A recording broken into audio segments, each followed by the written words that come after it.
get into our conversation, I thought it'd be good to just start with a little reading. Sometimes I show up and it's like folks don't have a sense of the language or of the story, and I think it's helpful before we talk for 45 minutes, but maybe you don't know what's happening, right? And so the Poet-X is the story of Xiomara Batista. She is a 15-year-old Dominican-American growing up in New York City, and she is someone who has called a lot of attention since she was 10 years old, right? She's one of those girls who's hyper-visible. You see her all of the time, but completely invisible in terms of who she actually is, and she carries that with her. There's a part of her that wants to make herself small. And she's also struggling with her faith, which is a big point of tension between her and her mother. When I was writing this book, I was thinking a lot about the project of language, and what language do we not allow into literature, or have we been told is not formal enough, or doesn't have certain components to it. And so you'll hear this intro that I'm doing is specifically so you get a sense of the music and the language. I am unhideable, taller than even my father, with what mommy has always said was a little too much body for such a young girl. I'm the baby fat that settled into D cups and swinging hips, so that the boys who called me a whale in middle school now ask me to send them pictures of myself in a thong. And the other girls call me conceited. Ho, thought, fast, when your body takes up more room than your voice. You are always the target of well-aimed rumors, which is why I let my knuckles talk for me, which is why I learned to shrug when my name was replaced by insults. I have forced my skin just as thick as I am. Mira muchacha is mommy's favorite way to start a sentence. And I know I've already done something wrong when she hits me with that, look girl. This time it's mira muchacha. Marina from across the street told me you were on the stoop again, talking to los vendedores. Like usual, I bite my tongue and don't correct her because I hadn't been talking to the drug dealers. They'd been talking to me, but she said she doesn't want any conversation between me and those boys, or any boys at all. And she better not hear about me hanging out like a wet shirt on a clothesline, just waiting to be worn, or she would go ahead and be the one to wring my neck. Oíste, she asks, but walks away before I can answer. Sometimes I want to tell her the only person in this house who isn't heard is me. I'm the only one in my family without a biblical name. Shit, Xiomara isn't even Dominican. I know because I Googled it. It means one who is ready for war. And truth be told, that description is about right, because I even tried to come into the world in a fighting stance. Feet first. Had to be cut out of mommy after she'd given birth to my twin brother Xavier just fine. And my name labors out of some people's mouths in that same awkward and painful way until I have to slowly say, Xiomara. I've learned not to flinch the first day of school as teachers get stuck stupid trying to figure it out. Mommy said she thought it was a saint's name, gave me this gift of battle, and now curses how well I live up to it. My parents probably wanted a girl who would sit in the pews, wearing pretty florals and a soft smile. They got combat boots and a mouth that's silent until it's sharp as an island machete.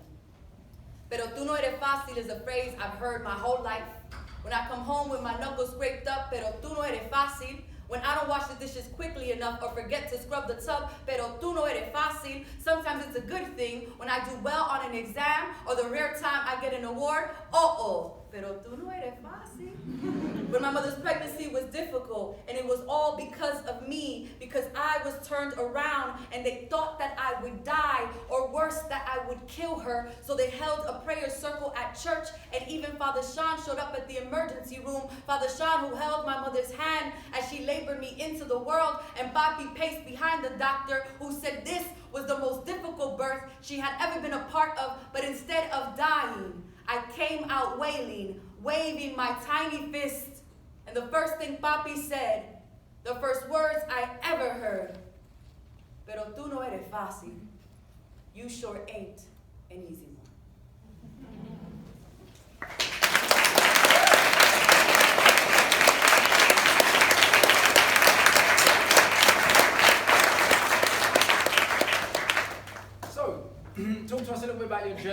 thank you for the reading, by the way. You know, where did it begin? How did you first get into writing? How did you find your voice? You know, tell us about your journey. Yeah, I think, you know, we were talking in the back, our journeys might have been a bit similar. I came to poetry and to writing through oral storytelling, right? When I was really young, my mother would leave me with the next door neighbor who lived upstairs. That was my babysitter, and I must have gotten on her last nerve because she would tell me to sing to her plants. Right? She'd be like, all right, so she had all these plants. She's like, go sing to all of the plants and come back when you're done. It would take hours, right? And I would go and I would make up all these little songs. And then the next day I would go back to her house and I would be like, if I could only remember the thing I sang yesterday. Because I was too young still to like memorize in that way. And I didn't know letters, right? So I was like, one day I'm gonna know how to write. And I'll write the songs down so I don't forget them. That there was this search for remembering, for the ability to put down the thoughts that I was having. And I began through songwriting, making up little songs. My older brothers weren't very nice to me and they're like, you can't sing, like your voice is not the move, right? And so I was like, well, I could be a rapper, right? I'm a rap then. And I loved Eve, I loved Lauryn Hill, I was a big Nas fan, I was a big Pac fan. Hip hop was a big part of my household. Right, both my parents are from the Dominican Republic, and so I grew up listening to bolero, like these torch songs, this old school music. And when they would go to bed, right, my brothers would play Big Pun, like really quietly, right, because we couldn't play it too loud. And so I grew up with music being the way that I understood where my parents were from, but also where we were currently living and who we were in this space.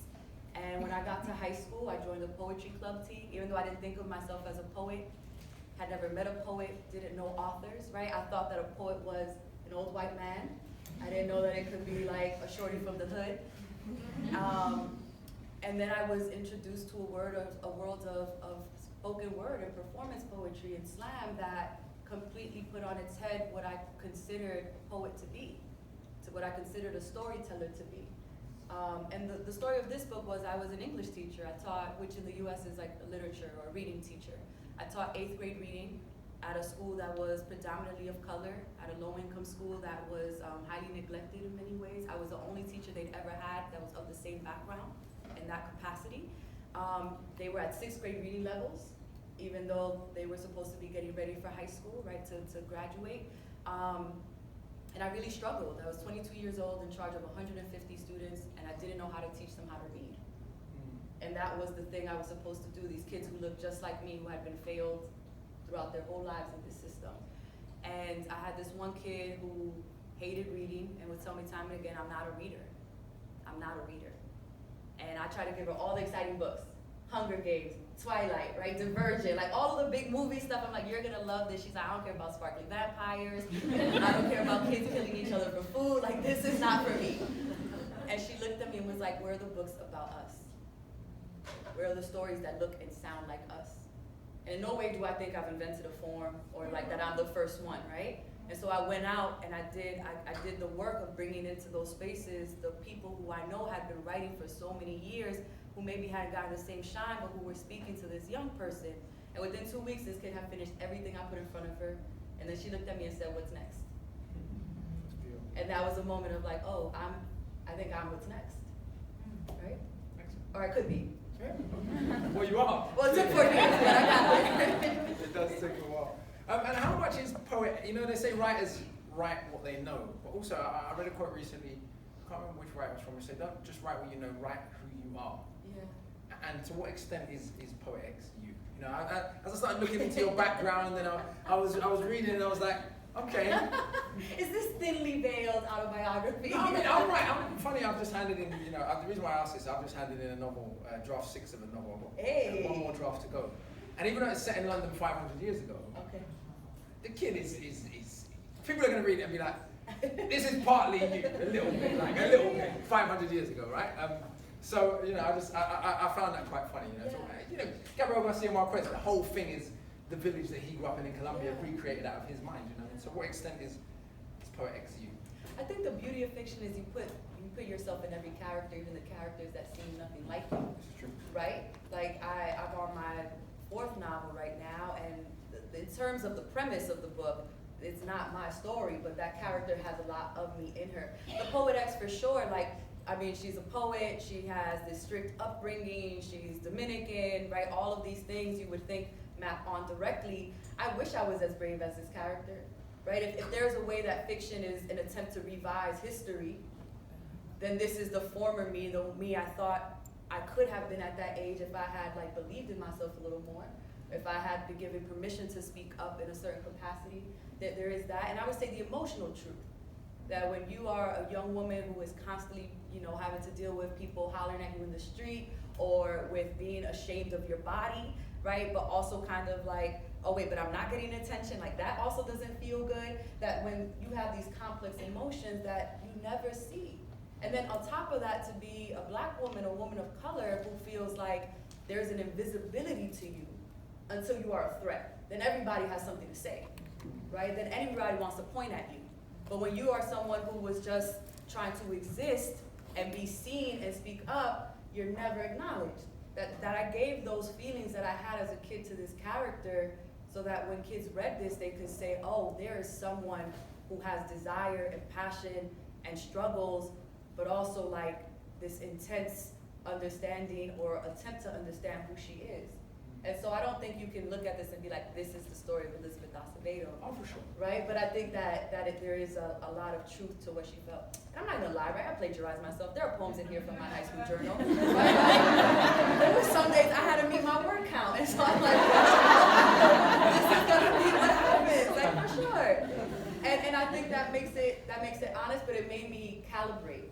Because sometimes when you write for young people, we're real quick to wanna like either write down, or we're like, well, we're just gonna write over.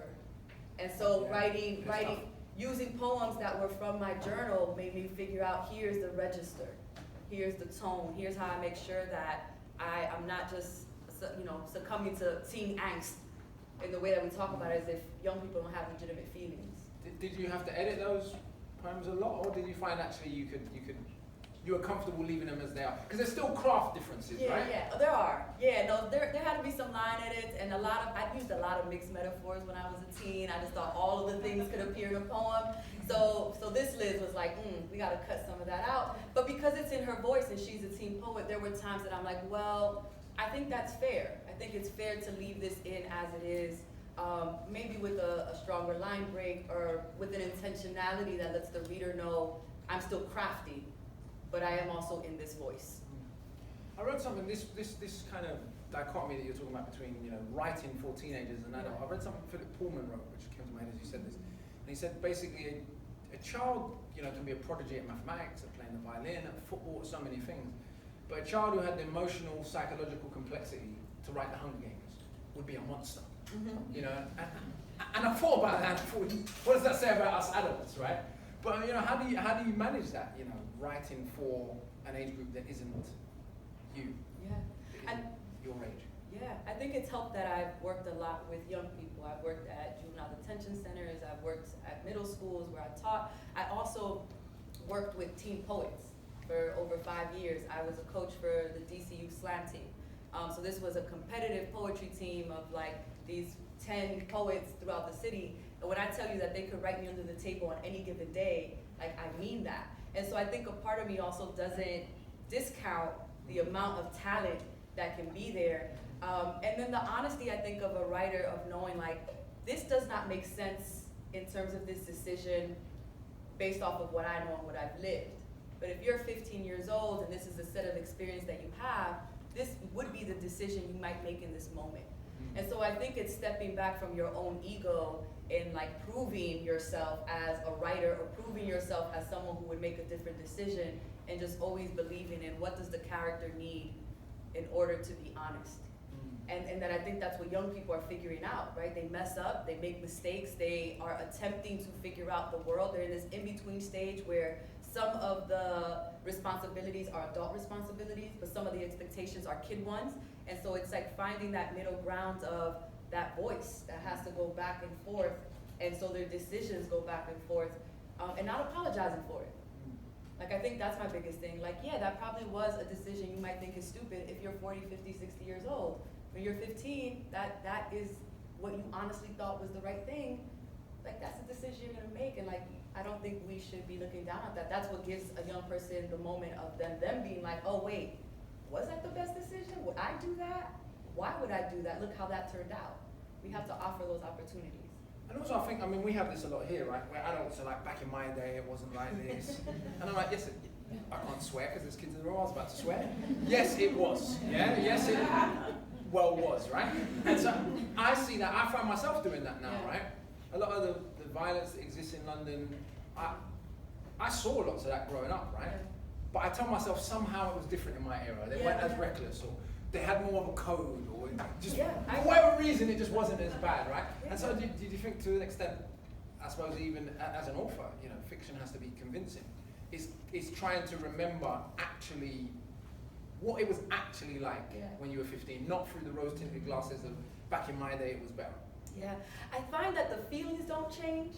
Like the feelings that I had, I'll hear a kid talking, I'm like, I remember that. Like I remember that feeling. The way they manifest do feel different, right? That the way that like cyberbullying happens, I was at the era where like Facebook started as I was going into university. So for me, I'm like, I didn't have that exposure. I didn't have so much of myself in the world, or it felt like I had an audience at that young of an age. My audience was my school and my neighborhood. That was it. It wasn't random strangers or 100 different schools who were looking in. And so I find it really hard to write technology. And I'll go into schools and be like, she would not have had a notebook. She would have had a laptop or an iPad, right? And her mother wouldn't have been able to whatever. And I'm like, okay, I think kids still use notebooks, right? Like there are times when I have to confront that the way certain things manifest feel really different, but also, yeah, there's a level of violence that maybe because of where I'm at doesn't remind me of how I grew up. That it did feel like there was a code or a certain thing, and maybe what feels senseless to me now is because I'm not in it as much.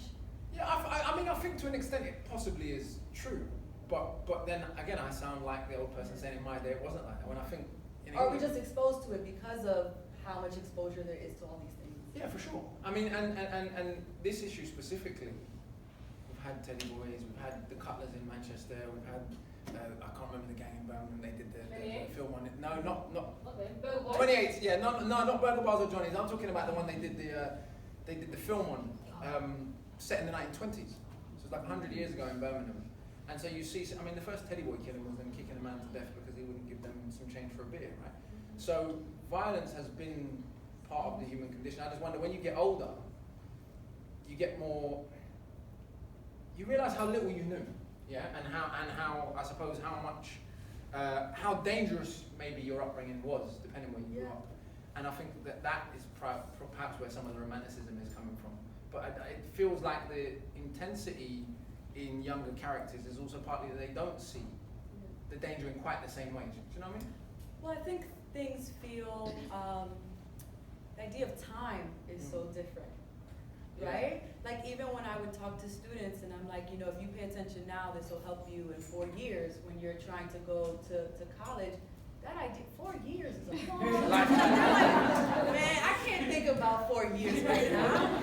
There were students that you could tell that there were things going on at home that definitely made time feel different. There was a need to escape to get out, that they were counting down the days to 4 years.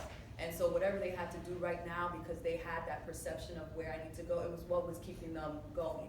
But the majority of students, I think, were just like, I don't know what's gonna happen on Friday, right? Like, and you wanna talk about all of this, like time feels different, and there's a preciousness that when we get older, we realize like, I don't think they know how precious their lives are at that age, right from like 13 to 20. Like there's an idea that things might just work out. And I think once you age up some, maybe it feels different. And I don't know, maybe they do know the preciousness. But for me, sometimes that's what feels when I see this violence that does feel nonsensical. And I grew up around a lot of gangs as well, and a lot of gang violence and a lot of gang fear. And it was always reasons that seemed so silly. A lot of it was just. But do they seem silly in hindsight? That's what no, I think it seemed silly then. I think to slice people as a rites of passage seemed silly at the time. Okay. To know that if you wore the color red, someone could slice your face open, as a kid was confusing. And kind of like that, there are probably better ways to join a gang than to do this, right? So I think but it seemed silly because I knew that, oh, I can't wear this color. not in the way it seems now, where it's like, what's gonna happen to the person who does the slicing, as well as the person who gets sliced. Like my ability to look at the duality of young people.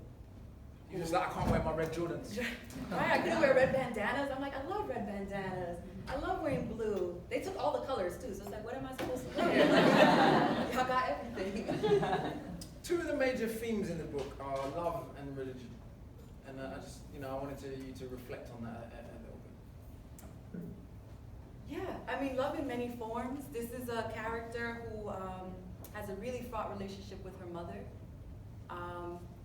and can't quite figure out why. Her mother loves her intensely, and she is her mother's only daughter. She's one of two, right? A pair of twins. No, not a pair of twins. She is in a twin. So she knows her mother loves her intently, but can't figure out why she can't speak to her mother.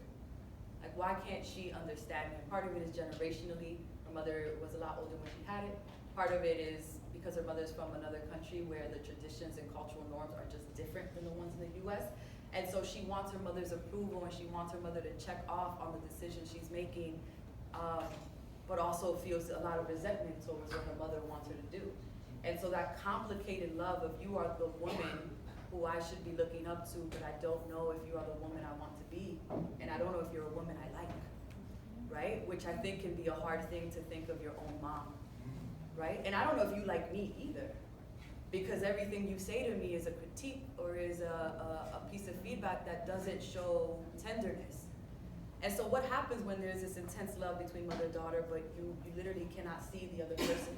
And then there's like the first love, like her first little crush, her first like little biology partner whose hand she holds under the desk, right? And like, what are all those feelings of the first kiss that maybe doesn't go well? And you're like, I don't know if I want to do that again. That wasn't good, right?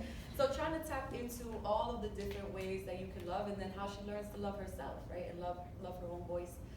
Faith was hard. I don't like reading books about faith or religion.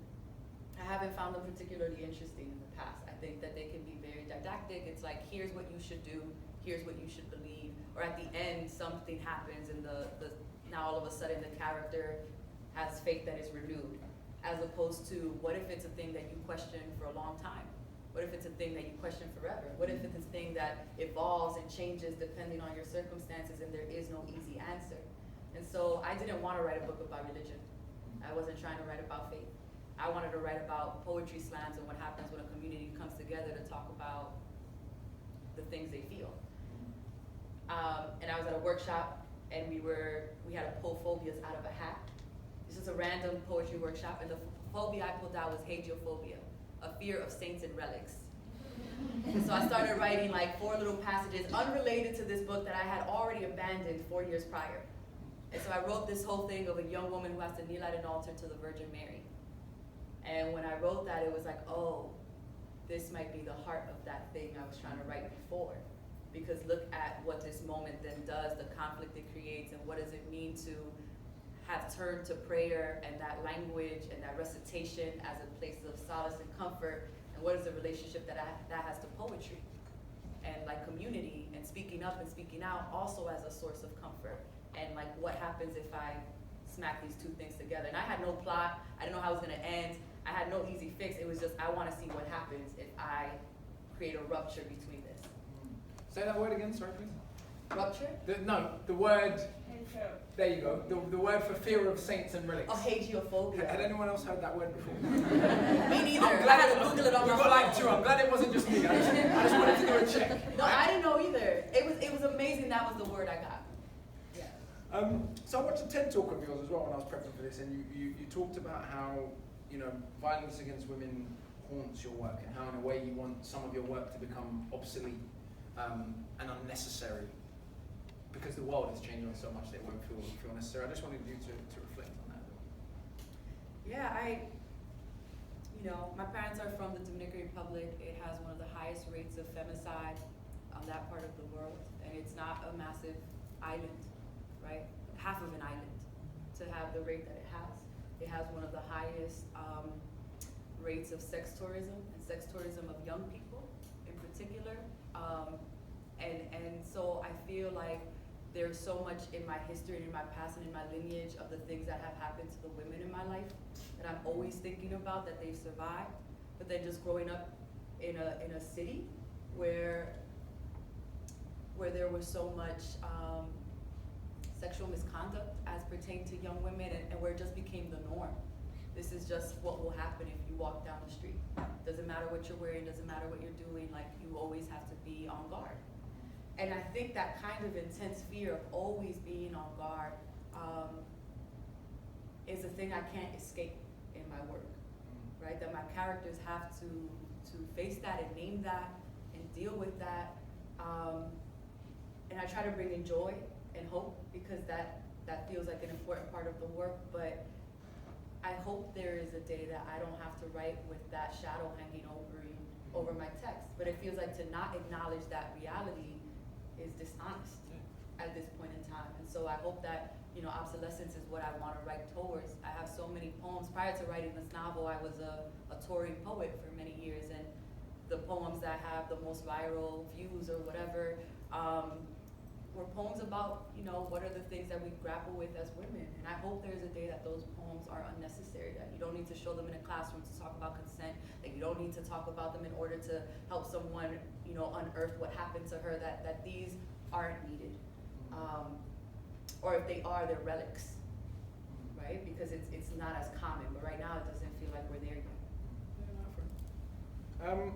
Hip hop. Yeah.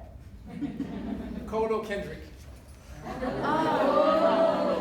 I think Kendrick is the better MC. Don't crop out. No, I think Kendrick is the better MC. I prefer to listen to Cole. Okay. Biggie or Pac? Oh. In terms of just overall?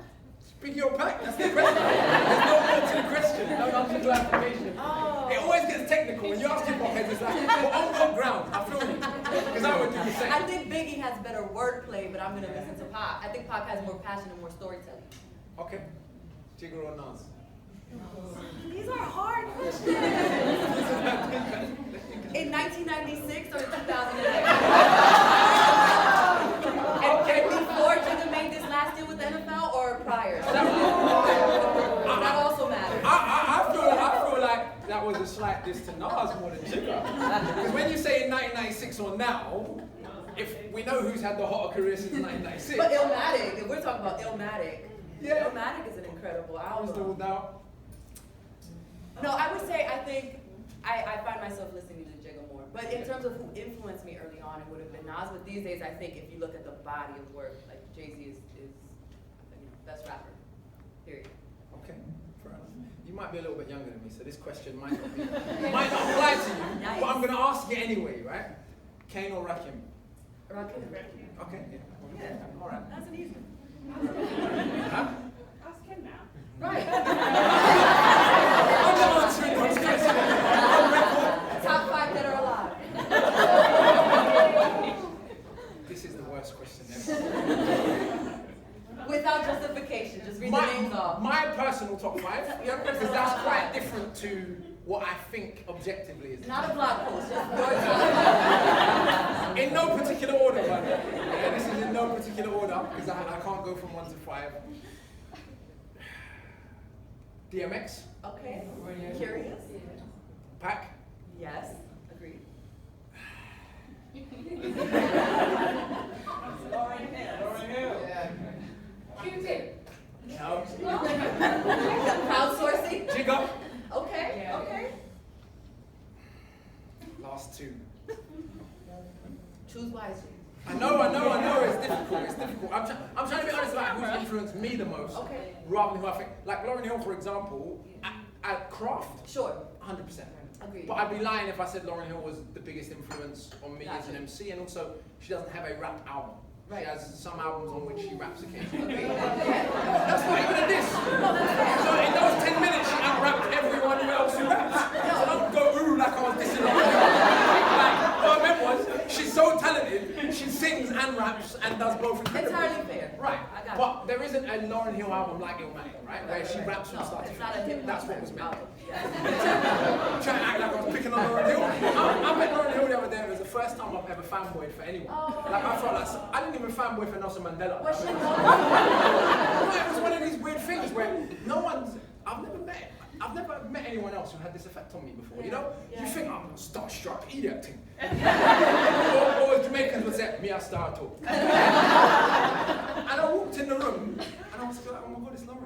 And I was like, can I have a photo? I didn't know what to say. My words deserted me, all of that. I just took the photo like an idiot. In fact, my veterans at the back of the room, I'm going to hire him up now, actually. Because we've been friends for so long, I bought his mum the Miseducation of Lauryn Hill on tape as like a thank you for always letting me stay at their house, right? But anyway, so I've tried to cop out of my last two. I know.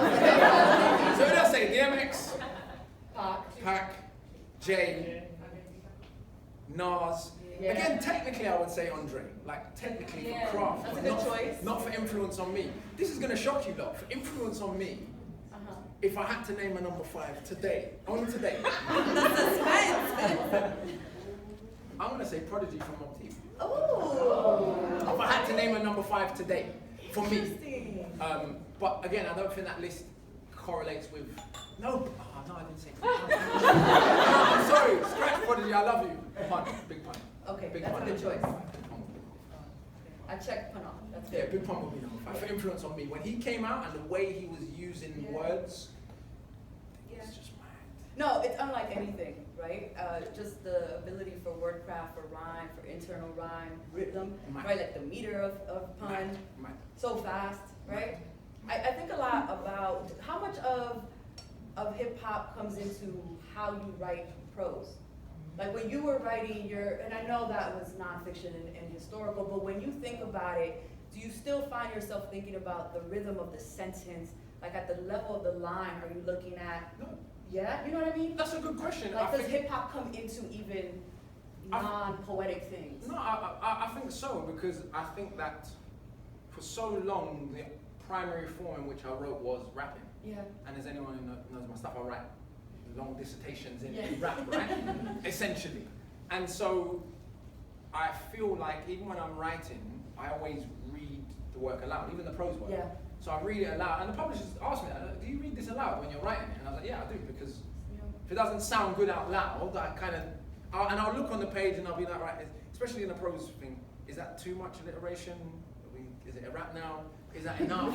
Is the assonance working there? Are my linguistic devices out, you know? And so I do genuinely think, for me, hip hop was such a part of my childhood, not even just hip hop, Jamaican dancehall as well, and reggae music.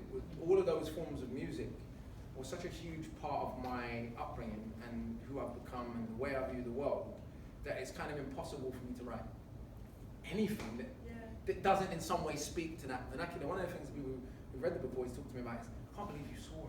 I can't believe you used words like, I'm not going to say the words, but I used a lot of slang words in the middle of like a dissertation on the history of British imperialism. I would just throw in, sorry, dickhead, right? Because Sometimes that's the best word. right. But I don't see this, you know, I think there's this idea in England in particular, relating to the British class system, of speaking properly. Yeah. And it's one of the things that's really used to intimidate people who don't speak received pronunciation. I've got nothing against Stephen Fry or anyone else who speaks BBC English. I have no problem with it. But the idea that you can only be clever if you sound like that, I mean, about 1% of England sounds like that. And what's interesting here, in Britain, class is racialized, but not to the same extent as the States. Because weirdly enough, as much as the media goes on about black Londoners and how evil and bad we are and how we're going to kill everybody, London isn't actually the most violent city in Britain and never has been. There are cities in the north of England that are poorer and have always been more violent than London, and continue to. And there's some of them, like Glasgow or Belfast, if we're talking Northern Ireland, have virtually no black people at all. In fact, the only black people in Glasgow are African uni students. And shockingly, the African uni students are not in the hood gangbanging. Shockingly, isn't that surprising? And so, back to the language thing. You know, just last week when I was doing the residency at Edinburgh, I met a Liverpudlian brain surgeon. So Liverpool's a really poor town in the northwest of England. I'm sure you know where it is, right? But the class history of Liverpool is basically Liverpool. We have a slang word just for people from Liverpool. It's called Scouser, and it basically means hood.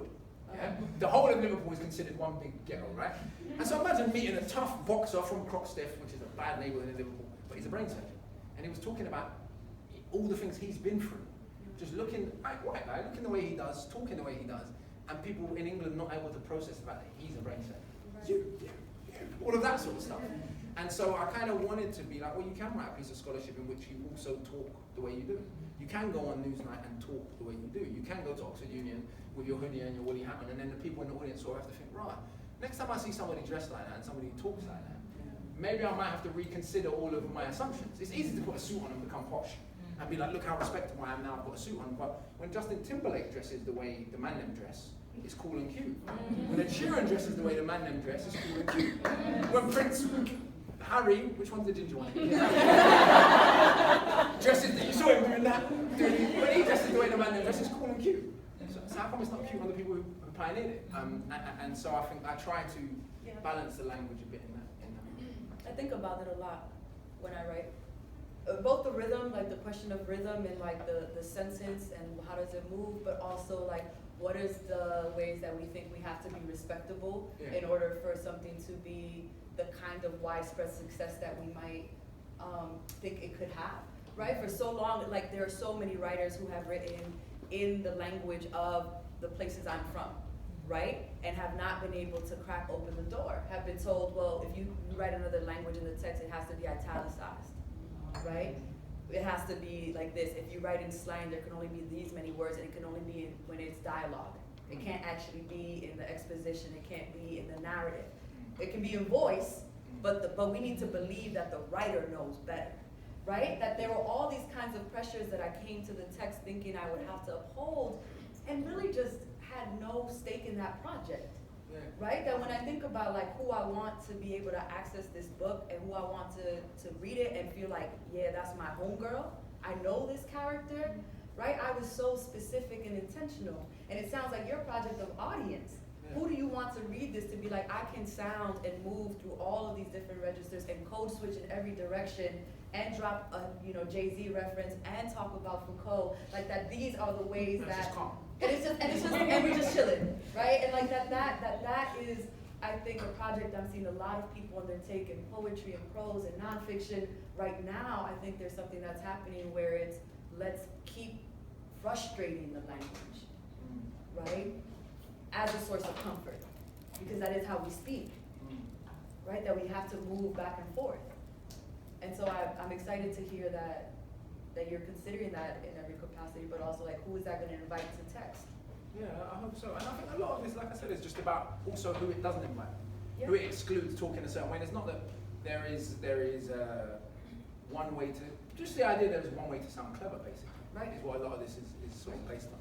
And when you look at the history of experimentation in the English language, I mean, if someone had told Shakespeare, don't make up words, half the words we have today literally wouldn't exist, right? So it's a really weird, because I've been invited to this debate. I don't participate in them anymore. I participated in one once. We're going to go to questions from you guys now, by the way, so get them ready. But I just wanted to tell this one last story. I was sort of tricked into a debate that was, is rap poetry kind of thing. But the people who organised the debate didn't really explain that to me, that was a debate. Because I just wouldn't have showed up. You got okey doke. And what was fascinating, exactly. But what was fascinating is the person arguing that it wasn't. Their reasons, I was like, it all rhymes. I was like, well, okay, so Shakespeare's sonnets are not poetry. It isn't designed for the page. I was like, okay, Shakespeare's plays were designed to be performed. Are we really going to do this, lady? And I just said, which Lauren, did you read The Mystery of Iniquity by Lauren Hill? Start to finish on the page and conclude that it wasn't poetry? What's The Mystery of Iniquity? So you've decided, without even consulting the evidence, that something should be excluded from the realms of poetry, which is the height of anti-intellectualism, right? And so a lot of it is also about perception. People that talk like that, people that write like that, people that dress like that are a certain way. And sort of the policing of language should stay safe and should stay sanitized. Or can only be experimented with by some people in some direction. Yeah. But anyway, a round of applause for Elizabeth, please.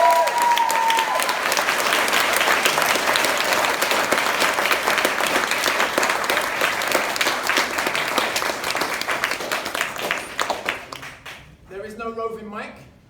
Roving mics are the bane of my life at these events anyway, so I'm happy about that. If anyone has a question, please raise your hand. Can you tell us what were the books that you gave to the young girl right at the beginning? Where you tend to read? I started with Jacqueline Woodson. I was a big fan. And so the thing was, a lot of the books that I knew of were books that I had read.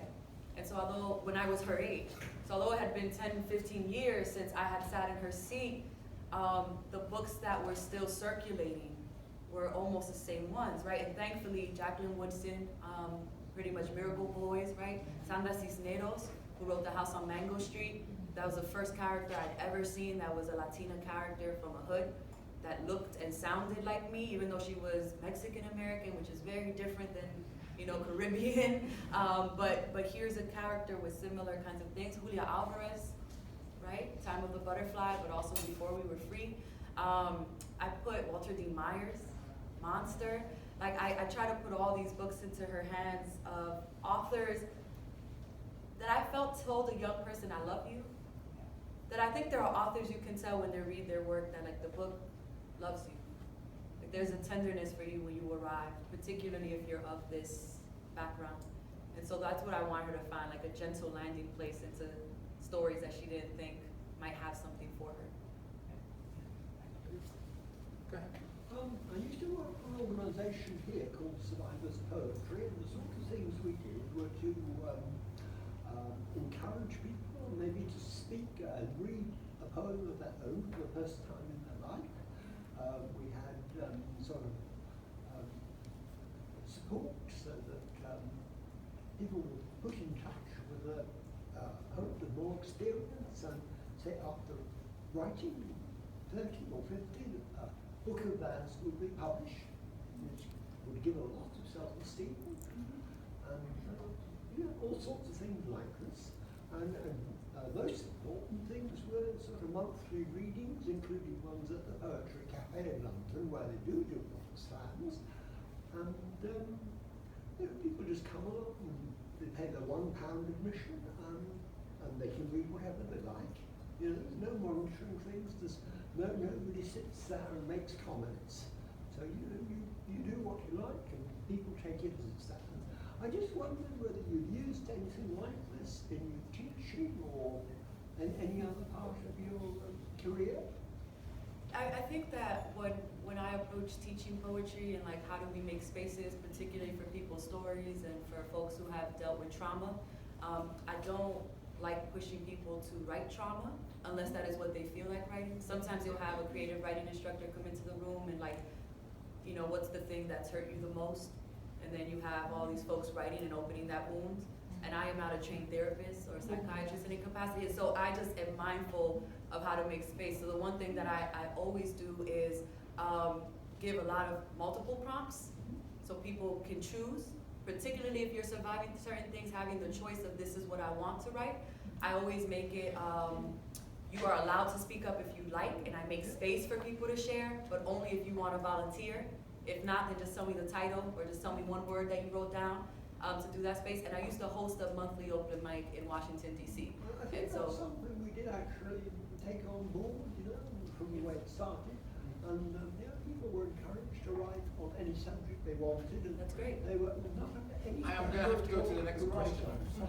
Or whatever, you know. I appreciate that. Just that, yeah. Hello, love the book, by the way. Thank you. I love your earrings. Oh, thank you. Wait, now I want to see.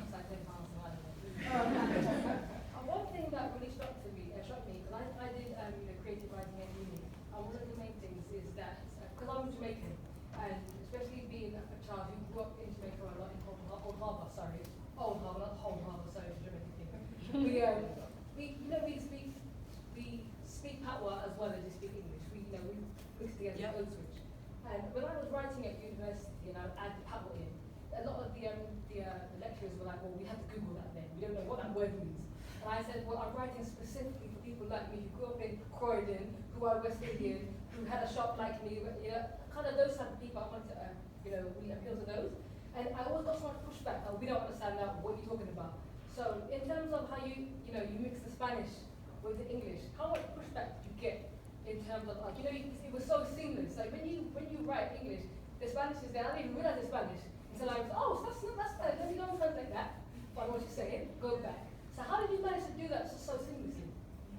I faced something very similar when I was going for my graduate degree, right? Where there were certain things that I was told, well, this was just too much Spanish, or this was too much slang, or we had to look it up. And I think that's lazy. I think it's lazy reading. Like, I think I grew to the point where I realized that was more about the reader than it was about me as a writer. My entire life I have had to Google.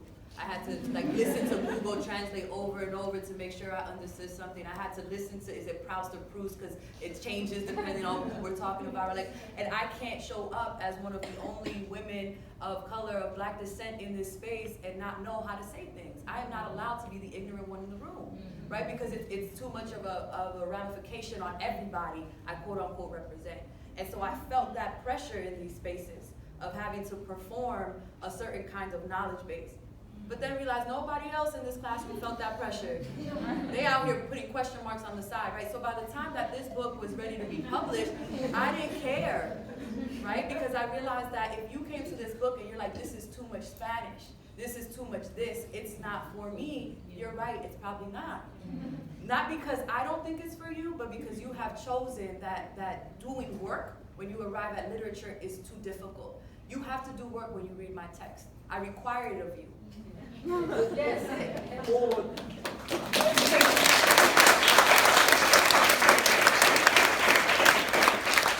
often just that lots of people say that are shy of doing work. They shouldn't have to do work for you. Right, because it was Lord of the Rings. If it was a Latin, exactly. If it was Lord of the Rings, you know. People are Let's writing Tolkien, he invented like 20 languages. But if it was a Latin citation or a Latin quote, it would be seen as the height of sophistication.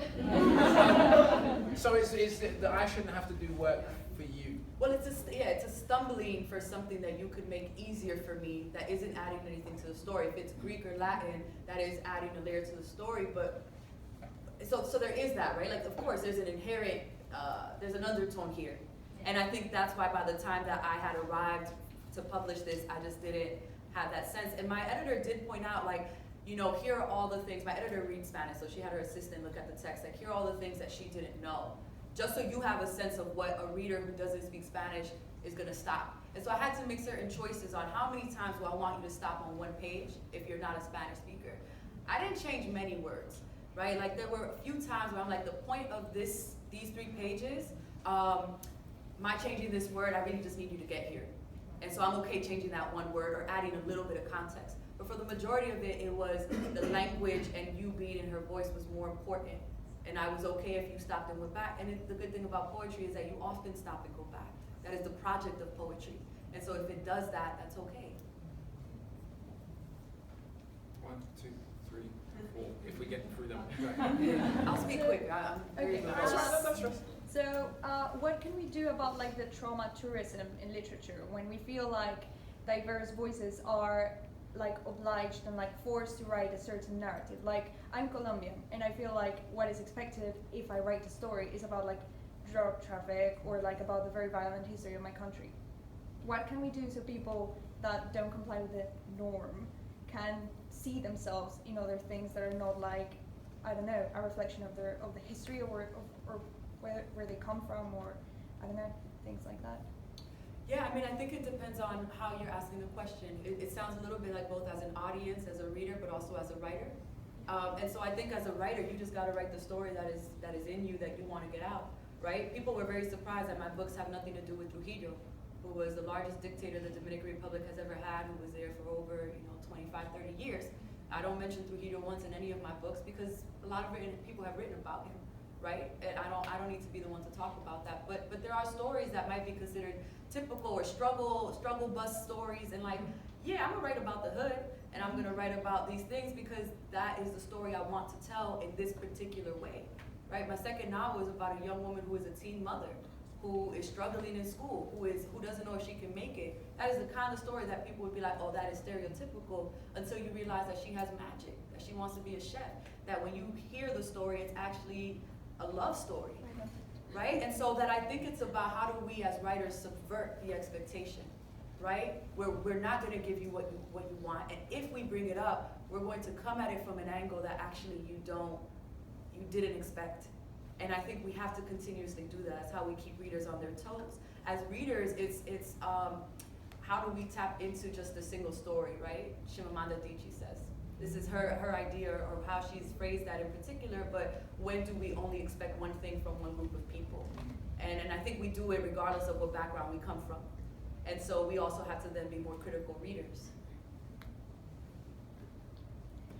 By the way, I just wanted to say I adore your work. I'm reading your second book now.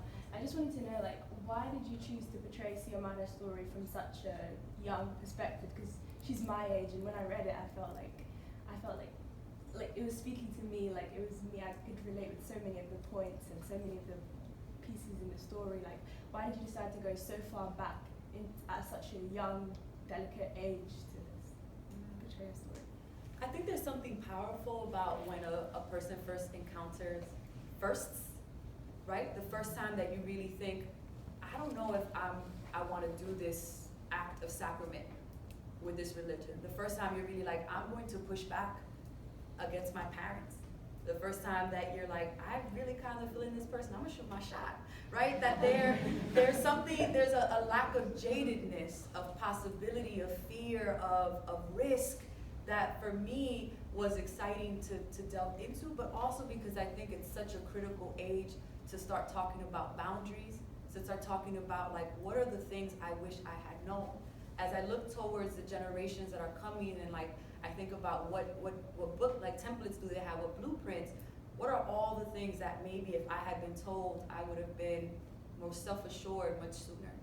And for me, it was looking at that age of 15 when you're coming into womanhood and you have to start thinking about, these are the things I won't allow. I won't allow anyone to do these things to me. Because if you start thinking about that at 15, it makes it so much easier at 30. There's so much I'm undoing that was really just because I didn't know how to like create boundaries. I didn't know how to trust myself. I didn't know how to say, I'm good over here by myself, you do you over there. And so I think it's a lot of, like I said earlier, that revision process. I'm revising it for me, but hopefully so that you don't have to revise later. Thank you for reading. Who's the number 3? Was it you? So earlier you briefly mentioned having to meet a word count, and I bring this up just because I think it's relevant to the question. You also talked about kind of putting your ego aside and kind of humbling yourself in a way. And my question, I think you could both answer, but maybe there's not enough time, but it might be interesting if you both answer, is what do you do like every day when you're working? Because obviously it's all well and good when you're in Piccadilly Circus, but there are days where you get up, you don't want to do it, or maybe you don't do that, maybe you wait until like the inspiration hits. But I suppose this is a question about craft and discipline, and like I said, if you both want to answer, I think that would be really interesting if we have time. Here for crowd questions. I am on tour pretty heavily. I do a lot of presentations and school visits throughout the year. From September to July, I'm on the road.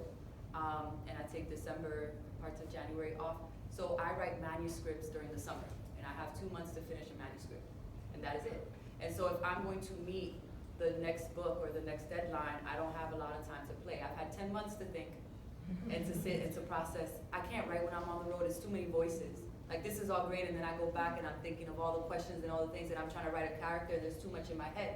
I have to be quiet, I have to show up every single day, and so I'm very diligent about this manuscript has to get done. It's just a first draft, it's not gonna be great, it sucks. Like, I don't spend too much time with the first sentence over and over. Like, get the story down, you can come back later and layer it in and make it beautiful. Right now, just figure out what this project is. And so I write very quickly, I write with very few parameters outside of, I'll set a timer. This is an hour, you write for an hour, then you can take a break, go to get a snack, and then you come right back, you write for another hour until the manuscript is done. And I revise slower, and I take the next 10 months to revise, right? Because I can revise on the road, but I don't give myself a lot of room to play. I set strict deadlines, and I do my best to stick to them, and I don't worry about shitty first drafts. Because that's what it is. It has to be that. My process is actually shockingly similar, to be fair. The sheet first draft thing is a real thing, though. I will answer just because I think it's such an important question for the writers in the room. And I read a Stephen King book on writing, and he was just talking about, even at this stage now, Stephen King, he's like, my first drafts are shit. I read them and I think, what bag of crap is this? Like, who wrote this? And so getting over that, of just accepting your first drafts is going to be rubbish. And he's similar. He drafts in a season. He says, I don't give myself more than 4 months. I draft in 1 season. Yeah, so I draft very quickly, but similarly to redrafting. Yeah. Woo! Told me to try, because I've written 2 books back to back now. The discipline is very difficult. I'm very different for fiction and non-fiction, but I do think, personally as a writer, because I do so many other things as well, I haven't had the luxury of only write when I'm inspired. Yeah. I saw someone write somewhere, I only write when I'm inspired, I just make sure that that's 9 o'clock in the morning. and so I think as a writer, you're better to get out of your own way and be like, if it's crap, it's crap. Better to write my word count when you're doing the first draft. When I you're also love doing, the idea you gotta show up, especially if you're writing fiction. I think poetry can be different. It can come from inspired because poetry is about particular experiences that need to be named. And so there are times you just need to sit with it. But when you're writing fiction, if you don't show up, like your characters think you ghosted them. And they're not gonna come calling back just because you're like, all right, now that I'm 2 weeks later, what's up? Like, nah, like you haven't been here, I'm good. Right? But your characters need you to show up before they trust you enough to open up. that's real. Yeah. There was someone on this side, I think. We'll go one here and then anyone else got a hand? No? I thought I pointed to someone around here somewhere. All right, so we'll go one here, and, oh no, okay, and one, yeah. So you and then you. Let me stop. I'll Go try ahead. and be quick. No, go ahead. For the last 130 years, New York has had a very strong Caribbean community, and there's a lot of gentrification going on. So that's one of the reasons why I'm going there deliberately next year, just to see the last elements that I'm being told come now. I wanted to ask you, especially as they've had lots of Caribbean writers that have lived there for a long time, I wanted to ask you, as a Dominican American, what effect do you think that gentrification is having on the Caribbean community? And the other question is, considering Paul Marshall died yesterday, who are some of your favorite Caribbean writers? Thank you for that. It's like, so I live in DC right now, and it's watching a very different stage. It's the most hyper gentrified city in the United States, Washington DC. It was called the Chocolate City for many years, over 50% black. It is no longer that, and it's rapidly changing. And I'm seeing it as someone who moved in and had to watch. Watching New York was very different because you were in it, right? I couldn't come at the tail end and like view it as a voyeur who was also coming in as a, how much space am I taking up as a non-native? In New York, we went from having our flags up, right, outside of our windows to, oh, well, that's not up to code, right?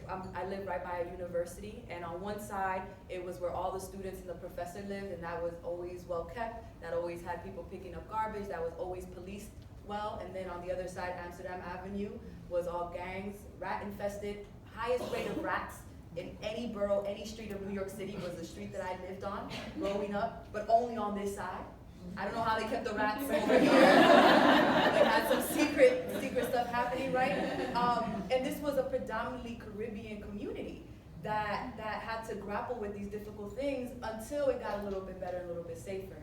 And our flags had to come down. We no longer could do block parties. But what I find to be almost more insidious are the little things that started happening where they started offering people money in my building to move out, right? Here's $40,000, here's $50,000. You can't live on that in New York.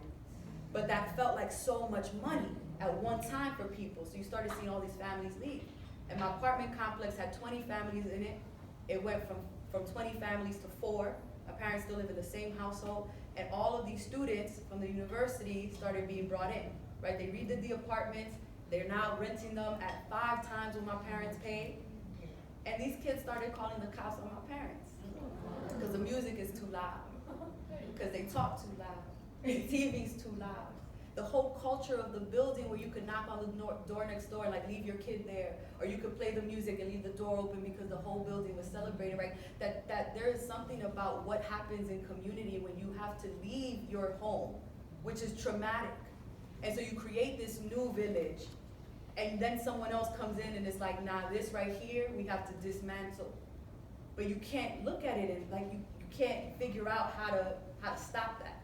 You can't figure out how to be like, wait, where did everyone go? And no one protects you from that. Like, we have never in my life had the police called on us because of anything of like violence or drugs or anything. You end up calling it because we were playing music from a computer. And I gotta look at this cop in the face and be like, are you serious right now? Like, you came to talk to my dad about what? Like, get out of here. But there's no protection there, right? And so it's like, how many violations are you gonna get? So we stop playing music. We stop talking loud. We stop playing, like, you know, so things like that. And I think there are deeper levels, but for me, just on the level of like, how are you allowed to preserve culture? And when that disappears, you don't want to be here anymore, so you start seeing the families disappear. Like that is how I think it takes space. And everybody wants to go when it's cool and funky. This is the cool, funky neighborhood. Until you get here and you push it all out, and then what? And then it's not cool and funky anymore, right? In terms of Caribbean writers, a lot of the writers that I mentioned earlier, I love Jamaica Kincaid. I mentioned Julia Alvarez.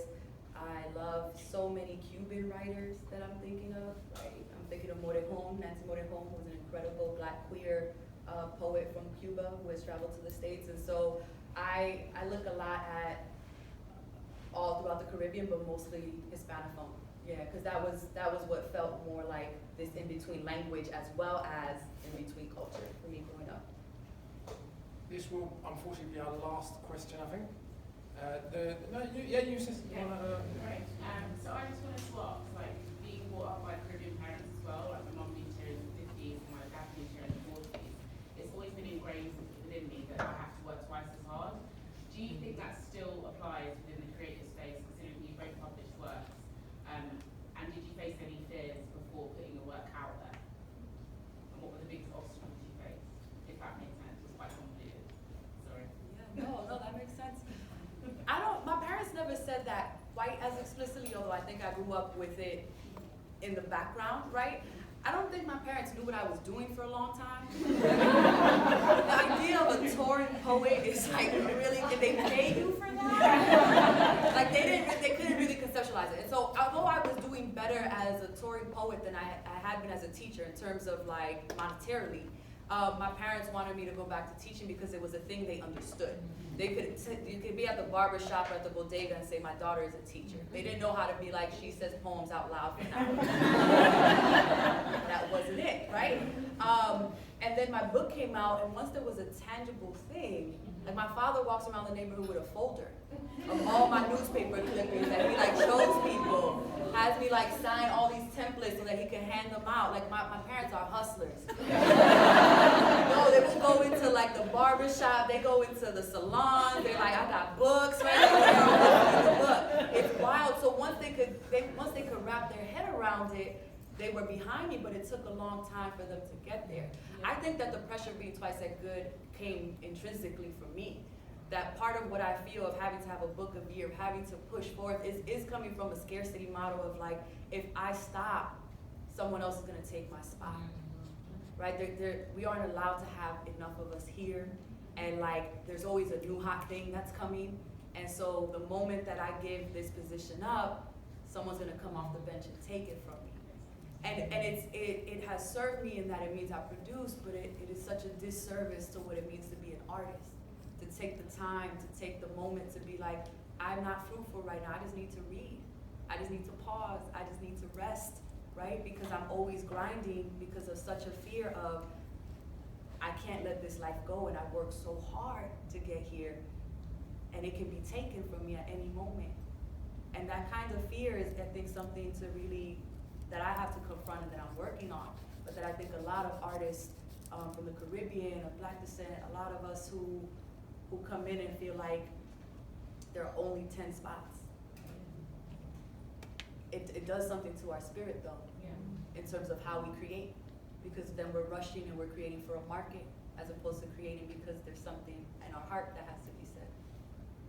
So, I think, unfortunately, we're going to have to call it a day there. We are done. There will be book signings outside, I do believe. Thank you very much for coming.